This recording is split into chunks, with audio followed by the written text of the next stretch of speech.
Bismillahirrahmanirrahim. Assalamualaikum warahmatullahi wabarakatuh.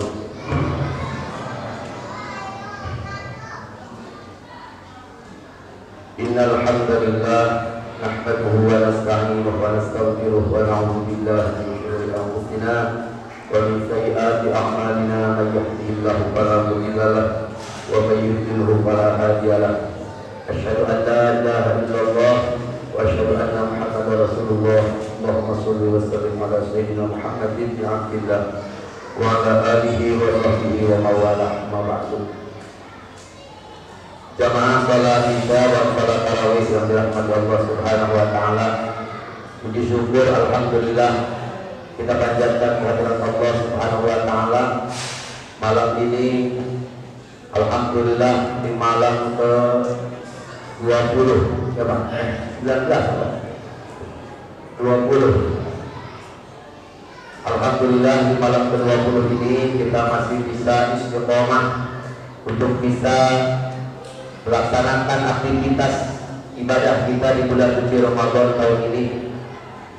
Masjid Al-Muhajirin termasuk salah satu masjid yang megah di antara perumahan, yang tentunya harapan PKN membangun masjid bukan hanya untuk dibangun semegah-megahnya, tetapi yang lebih penting adalah kualitas di dalamnya, jamaahnya, aktivitas ibadah di bulan Ramadan, baik sholat tarawih atau tadarus. Tadi disampaikan ada pesantren Ramadan, itu adalah salah satu aktivitas yang ada di dalam masjid ini. Mudah-mudahan bukan hanya sholat tarawih serentak ini dan bukan hanya malam minggu, tetapi setiap malam kita bisa mengistiqomahkan diri kita untuk hadir di masjid, mengikuti aktivitas kegiatan keagamaan di masjid ini untuk menunjukkan ukhuwah Islamiyah kita.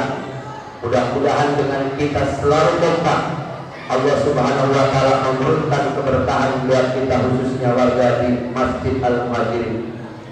Jamaah yang dirahmati Allah Subhanahu wa taala, tentunya bulan suci Ramadan adalah bulan yang kita dapatkan.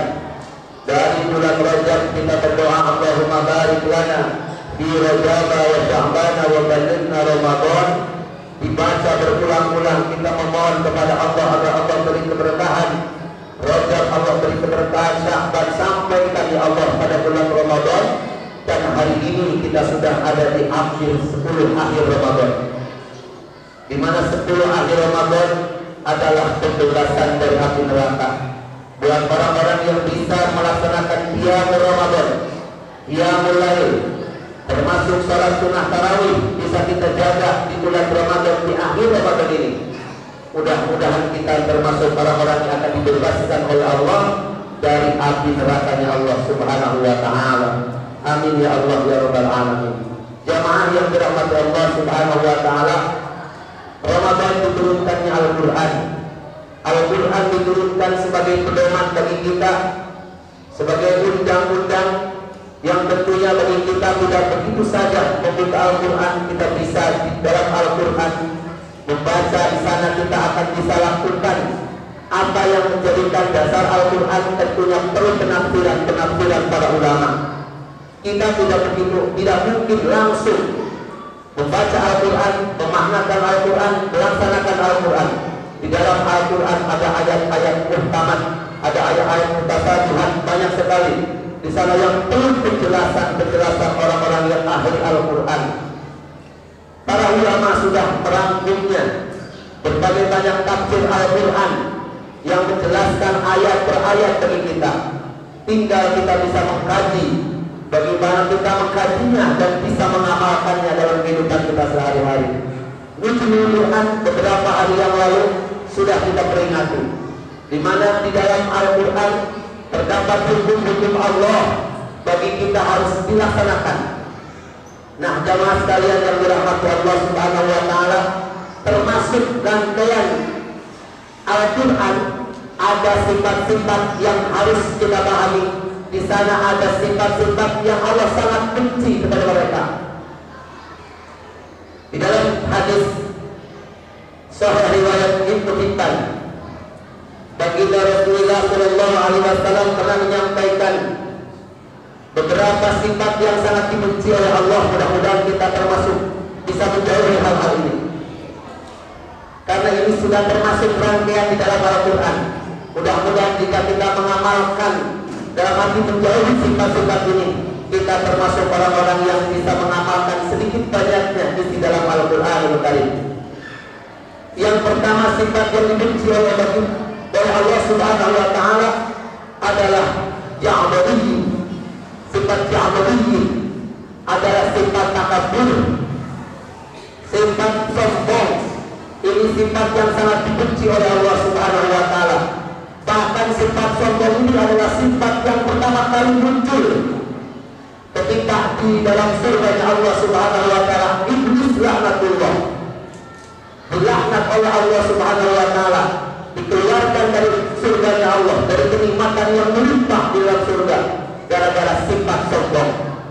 Mudah-mudahan kita bisa sedikit banyaknya mengintrospeksi diri kita, bagaimana supaya diri kita tidak iri dengki kepada orang, merasa kita lebih baik, merasa panas meski duduk kalau bukan ada saya kebakaran begini.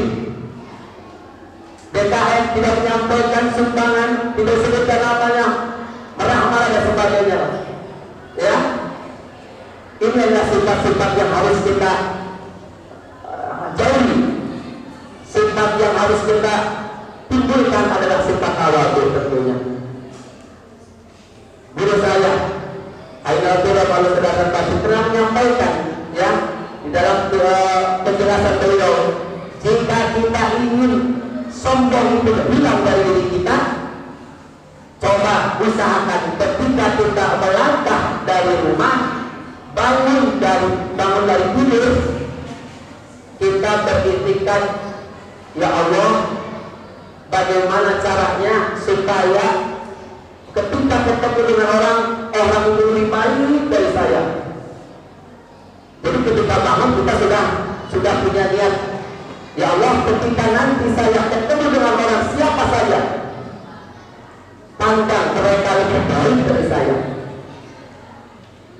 Baik itu orang alim, baik itu orang gila, baik itu orang pemabuk, atau orang apa saja berbuat dosa, maka pandang dia lebih baik dari saya, supaya tidak timbul dalam hati sifat ujub sombong.